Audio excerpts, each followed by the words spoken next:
जब भी हम ज़ॉम्बी जेनर की बात करते हैं, हमारे दिमाग में हॉलीवुड के बड़े बड़े नाम आते हैं, जैसे the red walking dead, world war Z या ट्रेन टू बुसान। लेकिन 2022 में एक कोरियन ड्रामा आया जिसने पूरे दुनिया में इस जॉनर को एक नया रंग दे दिया।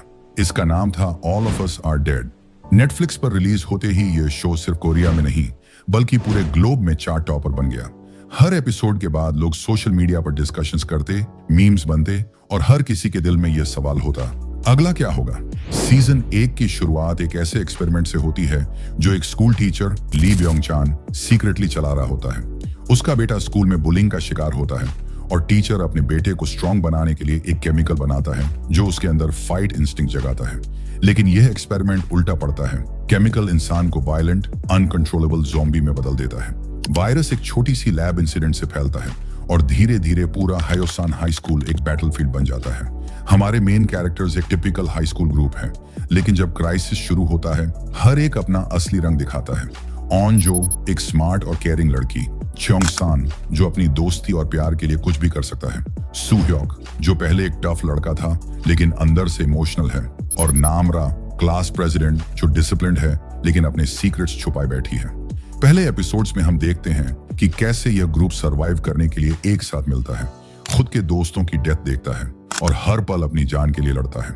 सीजन 1 का इमोशनल वेट तब सबसे ज्यादा महसूस होता है जब च्योंग सान अपने फ्रेंड्स को बचाने के लिए खुद को सैक्रिफाइस करता है।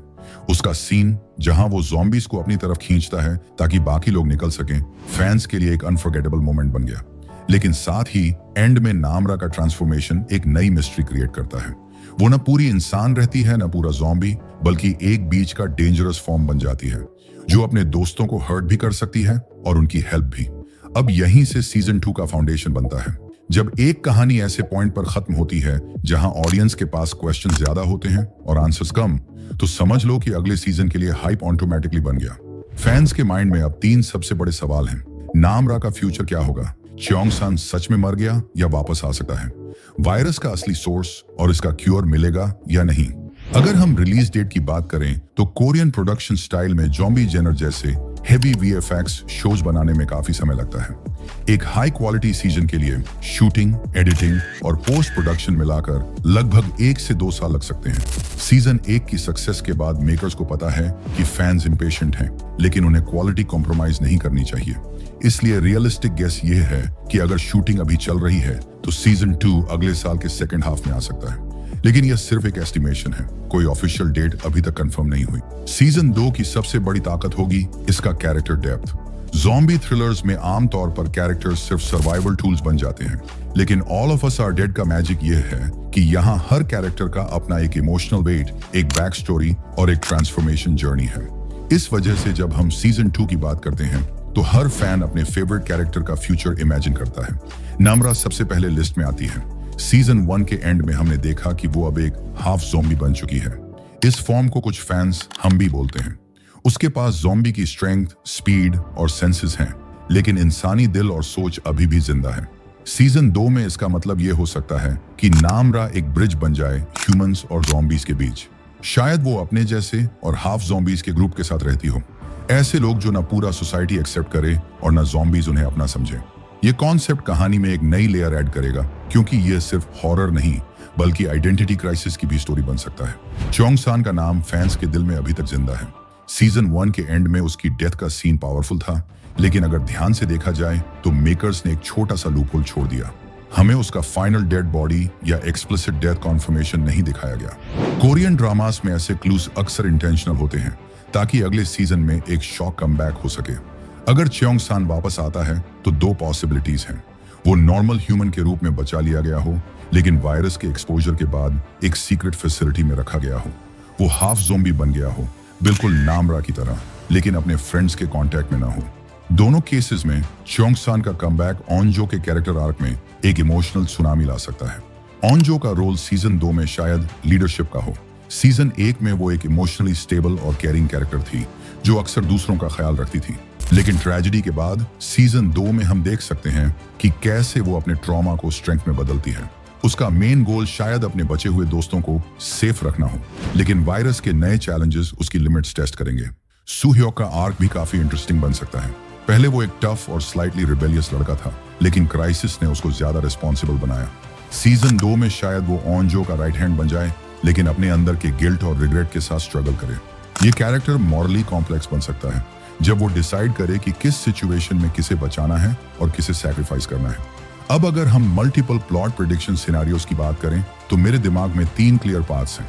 गवर्नमेंट साइंटिस्ट एक क्योर डेवलप करने के लिए सर्वाइवर्स की मदद लेते हैं। नामरा जैसे हाफ ज़ॉम्बीज को स्टडी करके वो एक एंटीडोट बनाने की कोशिश करते हैं, लेकिन क्योर के लिए रिस्की एक्सपेरिमेंट्स की जरूरत पड़ती है, जो सर्वाइवर्स के लिए मॉरल डिलेमा क्रिएट करता है। क्या वो अपनी जान रिस्क में डालकर क्योर बनाने में मदद करें या अपने लिए सेफ रहने का रास्ता चुन लें? सीजन 2 में वायरस सिर्फ हायोसान तक लिमिटेड नहीं रहेगा, शायद एक नए सिटी या इवन दूसरे कंट्री में स्प्रेड हो जाए। इस केस में स्केल बड़ी हो जाती है और हम अलग अलग सर्वाइवर ग्रुप्स के बीच इंटरेक्शन देखते हैं। यहाँ एक चैलेंज ये है कि नए कैरेक्टर्स इंट्रोड्यूस करने पड़ेंगे, लेकिन ऑडियंस का कनेक्शन पुराने कैरेक्टर्स के साथ बनाए रखना होगा। सीजन 1 ने थोड़ा हिंट दिया था कि इंसान खुद भी डेंजरस हो सकते हैं, जैसे सेल्फिश स्टूडेंट्स या करप्ट ऑफिशियल्स। सीजन 2 में एक प्रॉपर ह्यूमन एंटेगनिस्ट हो सकता है जो अपने पर्सनल बेनिफिट के लिए केओस का फायदा उठाए। शायद वो वायरस को वेपनाइज करे या सर्वाइवर्स को ट्रैप करे रिसोर्सेज के लिए। यह एंगल ज़ॉम्बीज से ज्यादा स्केरी हो सकता है क्योंकि यह अनप्रेडिक्टेबल होता है। मेकर्स अगर स्मार्ट हैं तो ये 3 सिनेरियोस को मिक्स करेंगे, थोड़ा साइंस, थोड़ा ग्लोबल स्प्रेड और थोड़ा ह्यूमन कॉन्फ्लिक्ट। इस तरह शो का पेस फास्ट रहेगा और इमोशनल डेप्थ भी बनी रहेगी। सीजन 2 की एक्साइटमेंट सिर्फ कोरिया तक लिमिटेड नहीं है, ये हाइप पूरे दुनिया में सोशल मीडिया पर एक सुनामी बन चुकी है। जब भी नेटफ्लिक्स कोई छोटा सा भी हिंट ड्रॉप करता है, ट्विटर, एक्स, इंस्टाग्राम, टिकटॉक और यूट्यूब पर हजारों पोस्ट बन जाते हैं। फैंस अपने थ्योरीज, फैन एडिट्स और अथे फेक ट्रेलर्स बनाते हैं ताकि अपना एक्साइटमेंट शेयर कर सकें। और इंटरेस्टिंग बात यह है कि ये फैन थियरीज कभी-कभी इतनी क्रिएटिव होती हैं कि मेकर्स भी शायद उनसे इंस्पायर हो जाते हैं। एक पॉपुलर फैन थियरी यह कह रही है कि नामरा एक्चुअली वायरस का नेक्स्ट स्टेज बनने वाली है। मतलब अब तक जो ज़ॉम्बीज थे वो सिर्फ स्टेज 1 थे, फास्ट, वायलेंट, ब्रेनलेस। नामरा जैसे हाफ ज़ॉम्बीज स्टेज 2 हैं, स्पीड और स्ट्रेंथ के साथ थोड़ा कंट्रोल। थियरी के मुताबिक स्टेज 3 एक ऐसा फॉर्म होगा जिसमें इन्फेक्टेड लोग फुल इंटेलिजेंस के साथ ज़ॉम्बी पावर्स यूज करेंगे। अगर ये होता है तो सीजन 2 में हम एक ऐसे विलन को देख सकते हैं जो न सिर्फ शारीरिक रूप से शक्तिशाली हो बल्कि मानसिक रूप से भी एक महान विचारक हो। दूसरी फैन थ्योरी कहती है कि सरकार वास्तव में इलाज नहीं बनाना चाहती। रीजन ये है कि वायरस को सीक्रेटली एक बायोलॉजिकल वेपन बनाने का प्लान चल रहा है। इस थ्योरी में साइंटिस्ट सर्वाइवर्स को सिर्फ एक एक्सक्यूज के लिए स्टडी कर रहे हैं ताकि वायरस को कंट्रोल करके अपने मिलिट्री पर्पसेस में यूज कर सकें। अगर ये ट्विस्ट होता है तो सीजन 2 का टोन एक हॉरर के साथ साथ एक पॉलिटिकल थ्रिलर बन जाएगा। तीसरी थ्योरी काफी इमोशनल है। इसमें कहा जा रहा है कि चोंग-सन जिंदा है लेकिन उसने अपनी मेमोरी खो दी है। वो एक आइसोलेटेड एरिया में रह रहा है जहां उसको पता ही नहीं कि वो कौन है। जब सीजन 2 में उसका एनकाउंटर होता है ऑनजो से तो एक स्लो बर्न इमोशनल आर्क बनेगा जहां वो अपने पास्ट को याद करेगा। ये प्लॉट लाइन उन फैंस के लिए एक ड्रीम कम ट्रू हो सकता है जो चोंग-सान और ऑनजो की केमिस्ट्री के दीवाने थे। ग्लोबल हाइप का एक और रीजन ये है कि All of Us Are Dead ने ज़ॉम्बी जॉनरा में एक फ्रेश कल्चरल टच दिया। कोरियन स्टोरी टेलिंग में इमोशंस, फ्रेंडशिप और सैक्रिफाइस का जो मिक्स होता है वो वेस्टर्न ज़ॉम्बी शोज में कम देखने को मिलता है। इस वजह से वर्ल्ड वाइड ऑडियंस इसको सिर्फ एक हॉरर सीरीज नहीं बल्कि एक हार्टफेल्ट ड्रामा के रूप में देखती है। सीजन 2 के लिए लोग एक्सपेक्ट कर रहे हैं कि मेकर्स इसी इमोशनल फॉर्मूला को मेंटेन रखें लेकिन स्टेक्स और भी ऊपर ले जाएं।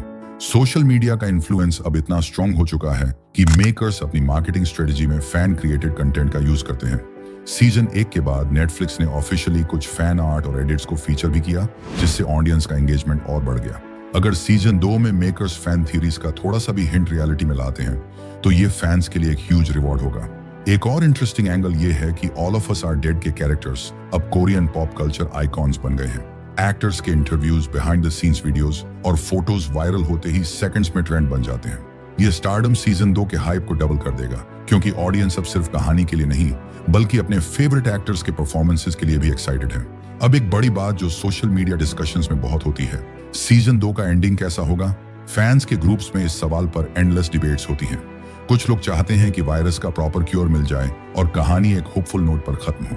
दूसरे लोग चाहते हैं कि मेकर्स एक ऐसा ट्विस्ट दें जो हमें शॉक में छोड़ दें, जैसे कि वायरस का म्यूटेशन और भी डेंजरस आउटब्रेक। अगर हम नेटफ्लिक्स के पास्ट कोरियन हिट्स का पैटर्न देखें तो मेकर्स अक्सर बिटर स्वीट एंडिंग्स चूज करते हैं। मतलब कुछ चीजें सॉल्व हो जाती हैं लेकिन एक बड़ी प्रॉब्लम ओपन छोड़ दी जाती है ताकि ऑडियंस के दिमाग में शो हमेशा जिंदा रहे। All of Us Are Dead के लिए भी ये अप्रोच काफी फिट बैठती है। दोस्तों, अगर आपको ये एनालिसिस पसंद आई हो तो वीडियो को लाइक करें, चैनल को सब्सक्राइब करें और बेल आइकॉन जरूर दबाएं ताकि आप All of Us Are Dead season 2 की हर नई अपडेट सबसे पहले देख सकें।